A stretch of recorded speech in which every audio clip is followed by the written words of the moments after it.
Hello, hello. Hi. First of all, thank you so much for agreeing to have this conversation with me and sharing with other mamas your story and a little bit about you. Thank you for sharing your time with me. I am just completely grateful whenever someone decides to share time with me because time is precious and we can't get it back. So I just want to start by showing gratitude to you. Yeah. Okay, so why don't you start by just sharing a little bit about yourself? Okay. Well, my name is Shante. Um, I am 50 years old. I have three children. They are grown. But how old are they? 31, 28, and 22. Um, I work for the government. I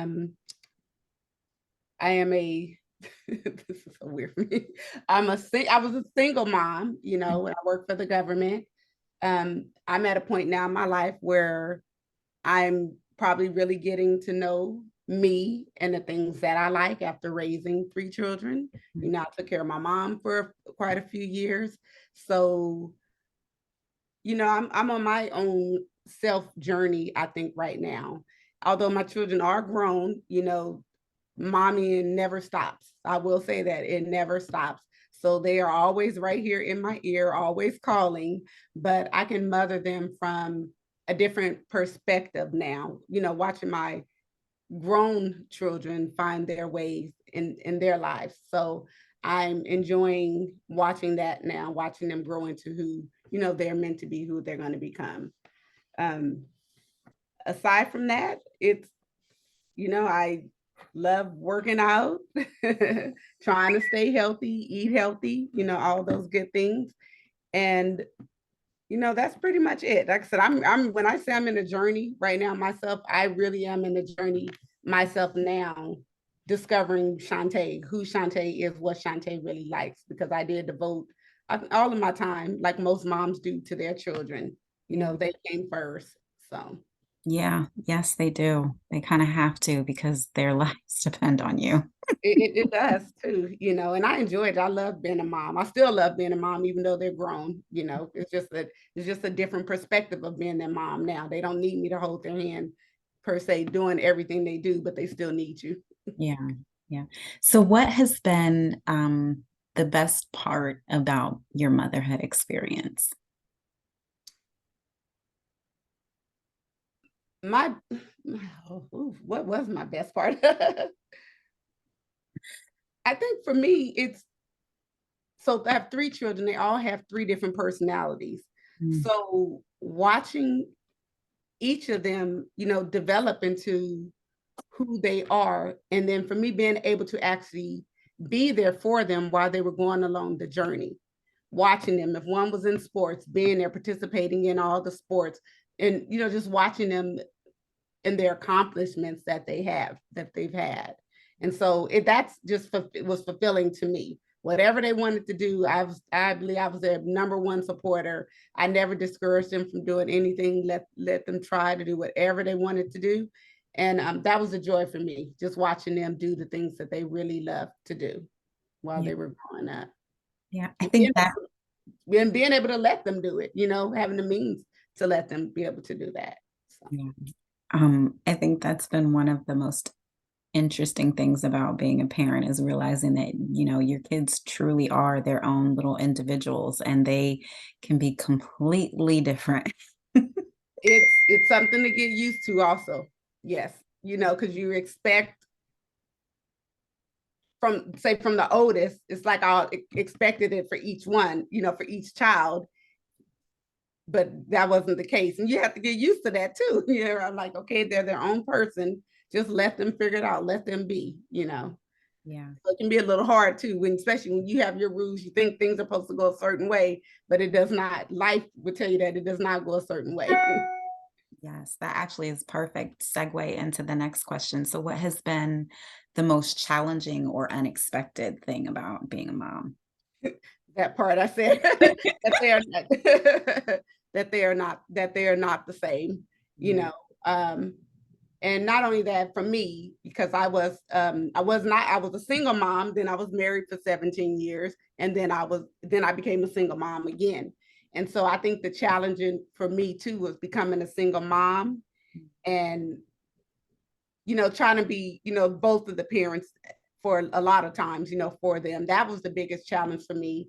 I did stay home with my kids for the first, goodness, I think most of their for a long time. I stayed home, so I was a stay-at-home mom for a long time. So then getting back out in the work world and then trying to navigate children with activities and things like that too. So I think that transition into being a single mom was probably my biggest challenge, just trying to be able to navigate it all, but still provide for them and let them do all the things that they were accustomed to doing. That was, for me, in my motherhood journey, probably was the most difficult for me. Yeah. Mhm. So I know I know that you've said that you're kind of on this journey now of like getting back to you now that your kids are adults. Mhm. And it probably looked really different when you had kids in the house that you were caring for and raising.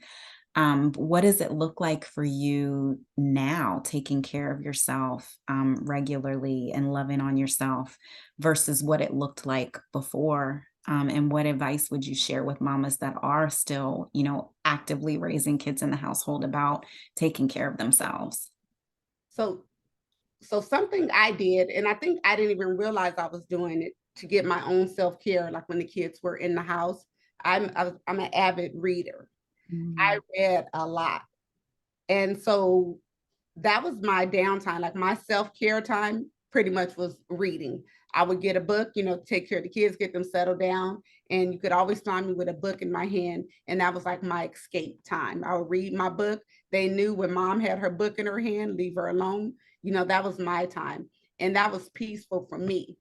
I did not realize how much that was my time until one of my daughter's friends recently told me that she didn't realize that was a way of self-care. She said I was the first as an adult. She said she came to the house and I was sitting down somewhere, sitting down in my little space. I had my book. She said I had a glass of wine and I was set back to relax. And then she said, wow, she said, so she started implementing that. She has little kids. She mm, started implementing that in her life, taking her some time, get a book and go read. And that was her downtime. And so for me, that felt really good. I did not know that I was making an impression on another mom, another young mom, because she never saw that in her household growing up. So she didn't know that that was okay. mm. And so for me, that was the biggest self-care moment for me. I didn't have a lot of other time to do, any other outside self-time. Back then, I wasn't really working out or doing anything. So I escaped through books. Mm. So now it's very much different. I'm able to go out, I work out. I actually do not read as much as I did then because I find I'm an outdoors person. So now I find like I like to be outdoors, whether it's taking a walk, whether it's running, going to outside events, the beach, things like that. So I get a lot of my self-care, especially if I can get to the water, I'm probably at the water. So it looks a little different like that for me. Not as much reading, but reading for me, I think was a saving grace for me then. It just allowed my mind to go somewhere else other than what tasks I had at hand, what the kids needed, or any of those type of things. So I love that. And I have goosebumps and I'm tearing up because there's so much need for mothers to carve out that space for themselves, right? But there's also so much noise about what that looks like. And if it sometimes it feels like if you're not getting out of the house and getting a massage or getting your hair and nails done all the time, that you're not doing self-care. But that's only self-care if it feels like self-care to you. Your self-care was sitting down and reading. yes. And that's how you poured into yourself. And so I love that you carved out that time and space for yourself in a way that truly poured back into you.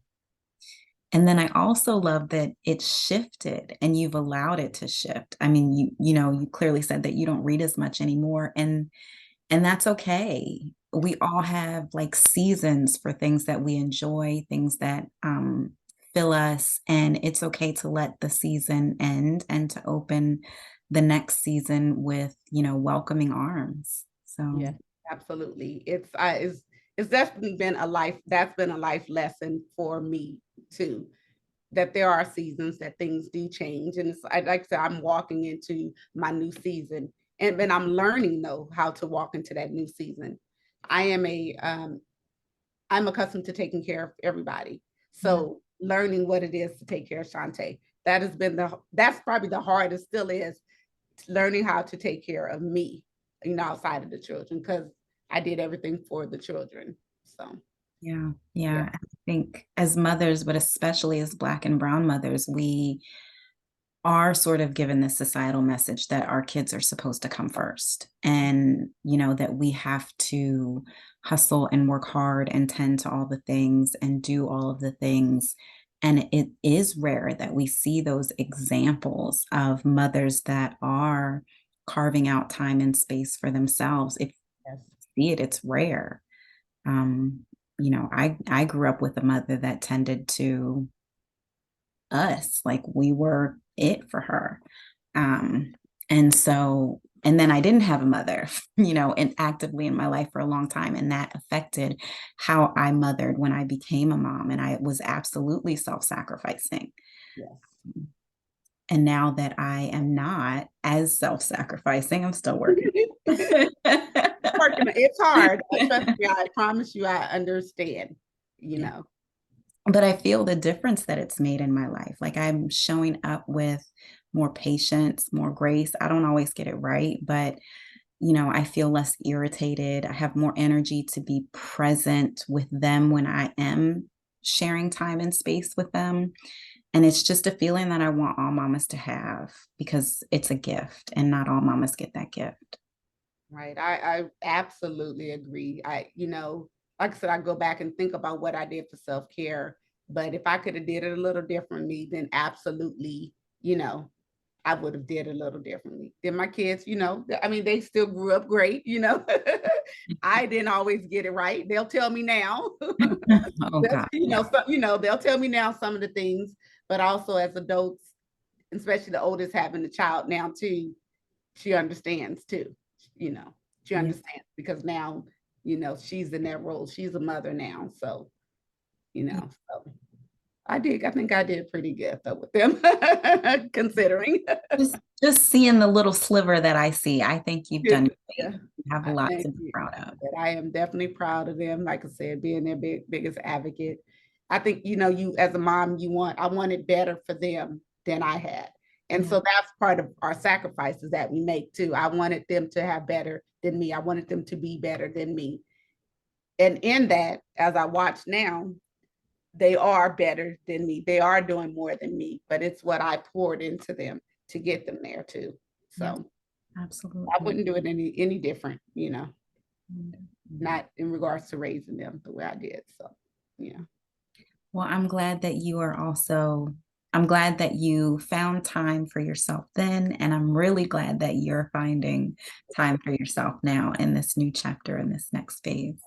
I'm excited about it. Whatever's to come. Do I know what it is yet? No, but we're gonna find out. Yes.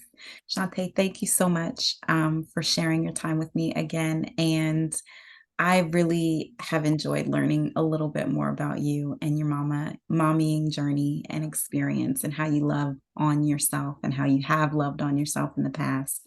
And I'm sure that this is going to resonate with some of the mamas that take the time to watch this. So thank you. Yeah, thank you so much and for what you are doing because it is very much needed. And I can't wait to see, the future of what's more to come for you.